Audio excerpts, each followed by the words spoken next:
Assalamualaikum warahmatullahi wabarakatuh. Salam rahayu, rahayu, rahayu, mugia samya rahayu. Salam kebajikan dan salam sejahtera bagi kita semua.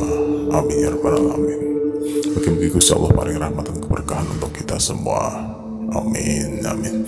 Nah, kali ini Mbah ingin membahas tentang satu hal yang sering dianggap musyrik, tapi ini sebenarnya adalah bagian dari kultural dan agama.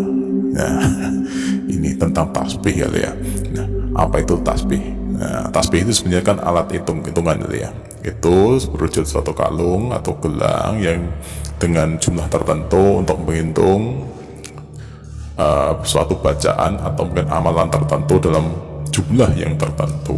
Nah, untuk memudahkan hitung nah seperti itu. Nah, apakah kita lihat dulu ya sejarahnya ya. Sejarah tasbih sendiri.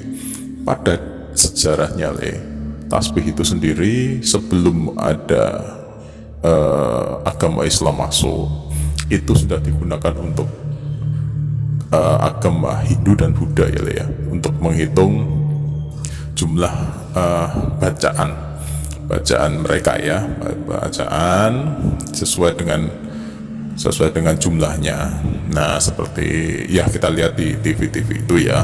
Nah, dan besarnya juga beda dan mungkin jumlahnya yang berbeda ya, dan besarnya mungkin berbeda. Nah, seiring perjalanan waktu datanglah agama Islam masuk ke Indonesia melalui jalur Persia. Nah, dibawa oleh pedagang dari sana, dari Gujarat, dan mengenalkan ajaran agama Islam, di mana di dalam ajaran agama Islam itu ada yang namanya tasawuf dan zikir dan juga membaca bacaan-bacaan tertentu dalam jumlah tertentu. Nah, dalam perkembangannya diubah oleh para wali sendiri, wali Songo saat itu, jumlah berdasarkan Quran dan Sunnah ya, Sunnah Nabi.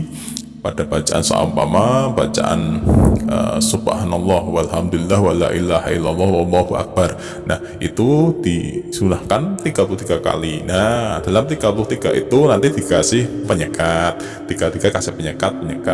Kan bacaan sesuai 3 itu ya, subhanallah, alhamdulillah, dan takbir ya Allah akbar. Dan di akhirnya wala haula wala quwata illa billah 33 kali. Nah, akhirnya muncullah yang namanya tasbih. Dan tasbih itu sendiri dalam ajaran Thariqah itu digunakan untuk para kiai itu untuk mengajarkan, untuk mulang para santrinya, para cantrinya membaca itu dalam jumlah tertentu setelah sholat. Nah, akhirnya dijadikan alat-alat pikul dan sebagai simbol.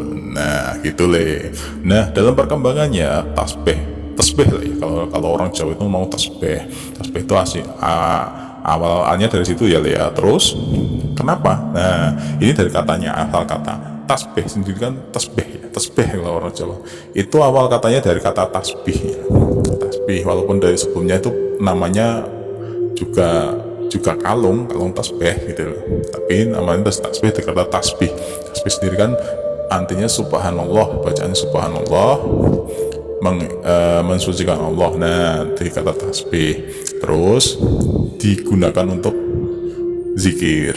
Nah, untuk kata itu, tapi dalam pelaksanaannya itu nanti kan digunakan untuk sebagai media pengisian, sebagai media kekebalan. Nah, itu nanti sebenarnya itu aplikasi ya, kita tidak bisa menjelaskan itu secara satu pihak saja. Nah, sekarang setelah kita lihat asal mulanya, kita akan mempelajari kenapa dulu tasbih itu sendiri digunakan untuk media pengisian dan media penularan ilmu Nah, kita bahas ya.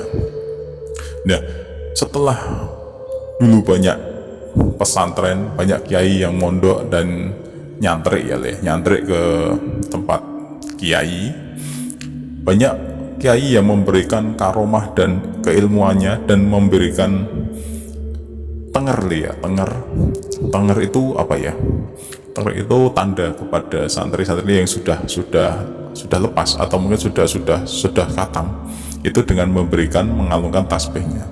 Bisa dikalungkan, bisa digelangkan, ya itu terserah monggo lah, yang disunahkan seperti itu.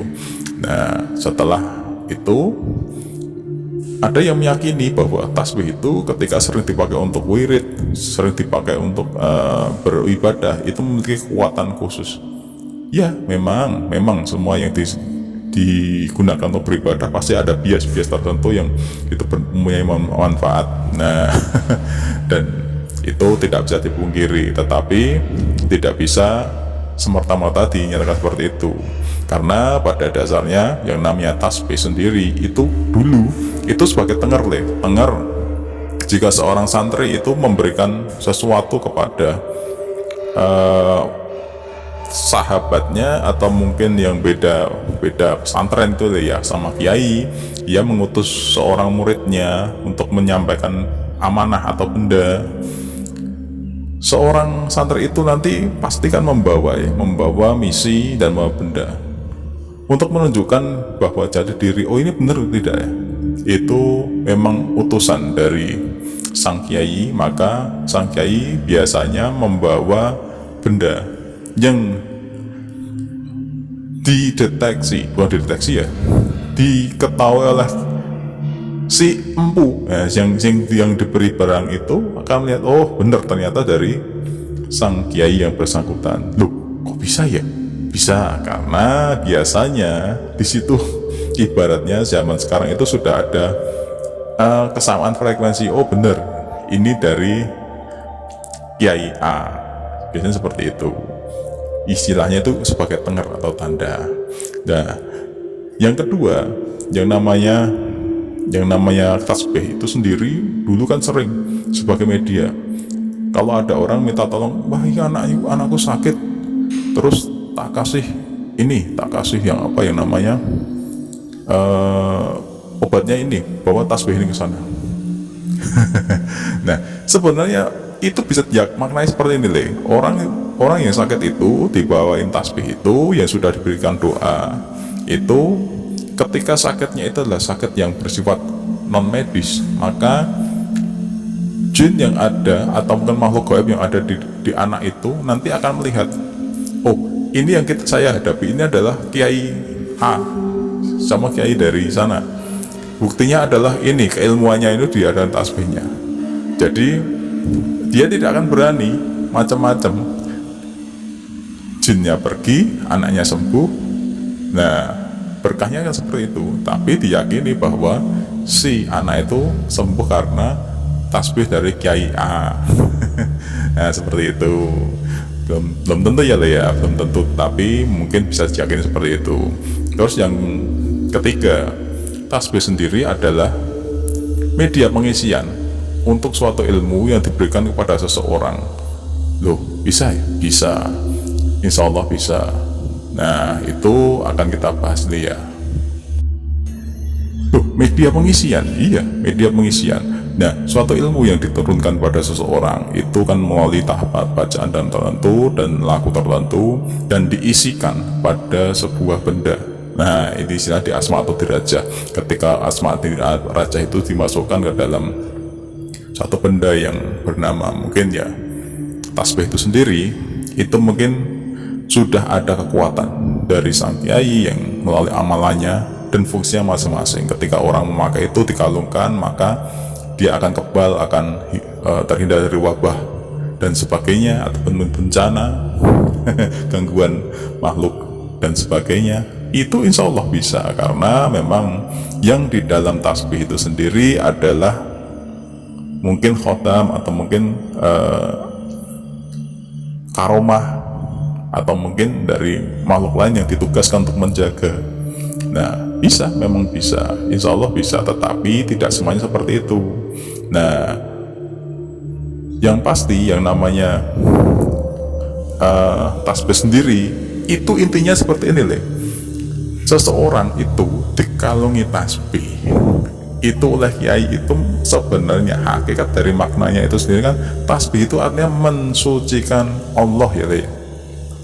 Nah, sebenarnya dikalungi tasbih atau kan pakai tasbih itu karepe yo elingo kalungono sing jenenge tasbih iku mau. Tasbih itu kan artinya mensucikan Allah ya, subhanallahi wa bihamdi. Nah seperti itu, selalu sucikanlah Allah. Nah, dan dengan mensucikan Allah itu nanti insya Allah dirimu akan terhindar dari yang namanya wabah dan bencana dan gangguan. Ibaratnya molo lan beboyo bakal kalis ngono le. Nah tetapi banyak yang mensiratkan bahwa ini loh kiai itu sudah memberikan ilmunya ke tasbih ini, jadi tasbihnya sakti.